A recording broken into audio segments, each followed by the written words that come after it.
अस्सलाम वालेकुम पाकिस्तान, मैं हूं आपकी मेज़बान मलिया हाशमी।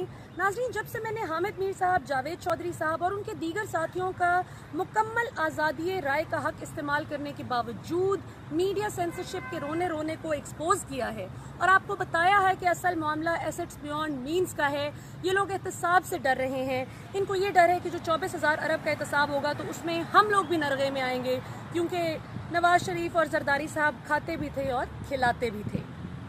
तो मरियम सफदर साहिबा की सोशल मीडिया टीम ने मुझ पर अटैक शुरू कर दिया। अब मैंने जब नून लीग और पीपल्स पार्टी के अपने चंद साथियों से पूछा कि क्या माजरा है, तो उन्होंने कहा कि बात सीधी है। आपको हामिद पीर साहब के करीबी साथियों ने समझाने की कोशिश की थी कि आप खामोश हो जाइए, लेकिन आप चुप नहीं की। आपने बल्कि जो बातें उन्होंने आपको बताई आपने वो भी एक्सपोज कर दिया।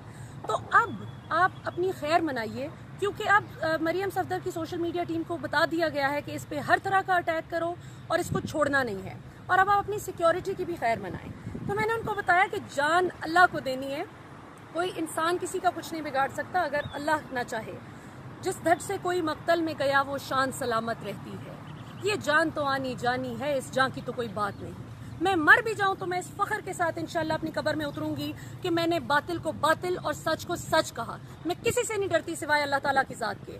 Coming towards those who've been attacking me, मैंने आपके लिए एक वीडियो बनाई है बिलखुसूस मरियम सफदर साहिबा की सोशल मीडिया टीम के लिए और दीगर मेरे फॉलोअर्स के लिए भी, जिसमें मैंने सारी तफसील बताई है कि मैंने कब कहाँ कैसे पढ़ा, क्या क्या मैंने नौकरियाँ की, एकेडमिक बैकग्राउंड क्या है, मेरा प्रोफेशनल बैकग्राउंड क्या है, और पाकिस्तान तहरीक इंसाफ के साथ मैंने 16 साल की उम्र में काम शुरू किया, मैंने कब छोड़ा उनके साथ काम करना, और काम छोड़ने के बावजूद भी मैंने कभी इमरान खान को बुरा भला क्यों नहीं कहा।